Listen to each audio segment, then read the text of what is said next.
Members wish to debate is the Southern District Health Board, and the question is that the report of the Health Committee on the 2012-13 financial review of the Southern District Health Board be noted. The Honourable Mr Chairman, I'm very pleased for the people of Whakatane that they have now got a new hospital.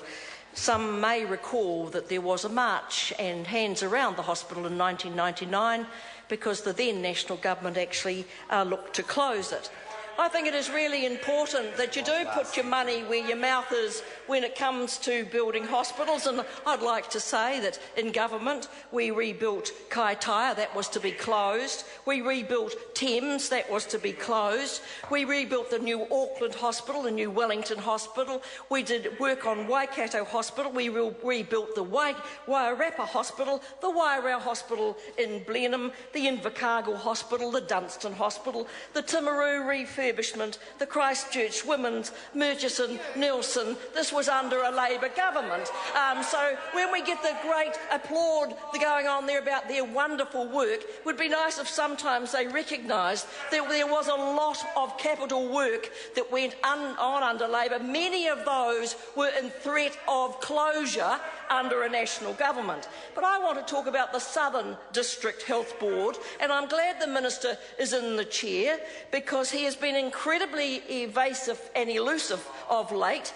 He has not been to a single political forum in the last 18 months, so it would be nice to actually have him in front of a real crowd where he could be questioned, like the doctors on Friday where he failed to turn up. But the people of Dunedin, the people of the South, they have been, I believe, neglected by this government. 6 years on, this is the worst hospital in terms of need of improvement in New Zealand. And when we hear about how big the geographic area is in the Bay of Plenty area, the biggest geographic area is the Otago Southland area, trying to provide health services. All the Minister's answer is, oh, you didn't do anything when you were Minister. Well, I have to say, Minister, you were told that this hospital was leaking. I asked you a question about the leaking of this hospital, and you gave me an answer, Minister, claiming there had been one leak in this hospital. I have the answer. It's a written question, 1699. You said there had been one leak, a one-off leak experienced in 2012 in this hospital. That was your knowledge, Mr. Minister, of this hospital.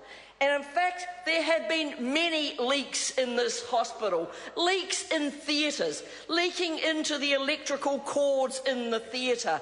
Urgent, please come and fix it. Water is dripping through the light fittings in Theatre 4. This is urgent. We are undergoing an operation, they say, about this leak. There's been leaks dripping through the corridor windows. Mr. Chairman, the Minister overlooked the fact there had been numerous leaks in this hospital, in their operating theatre, on their sterile equipment. He said there had been one. And then when asked if he would help provide some money to fix the leaks, he said no. He doesn't intend to give them any money. He said, I've given them $124 million since we became the government.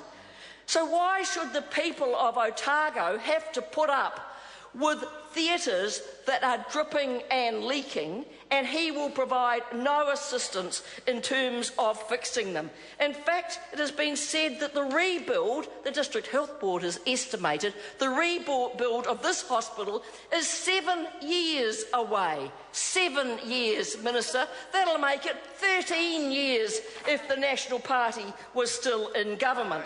So then, if that wasn't bad enough, the District Health Board has such a poor IT system that they lost 3,000 mammograms. 3,000 mammograms were lost as a result of IT failure in the Southern District Health Board. That is a travesty, Mr. Speaker. So many women were worried about what had happened to them. And it was a very, very poor response from the board. And I would have thought the Minister would have stepped in at that point and asked for the report on the IT failure to be released. That report has not been released to the public of Otago, and like many things in that area, it has been covered up.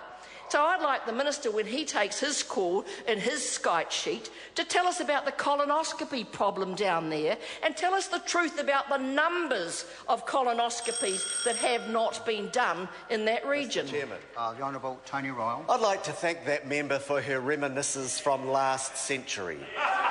It's so nice to hear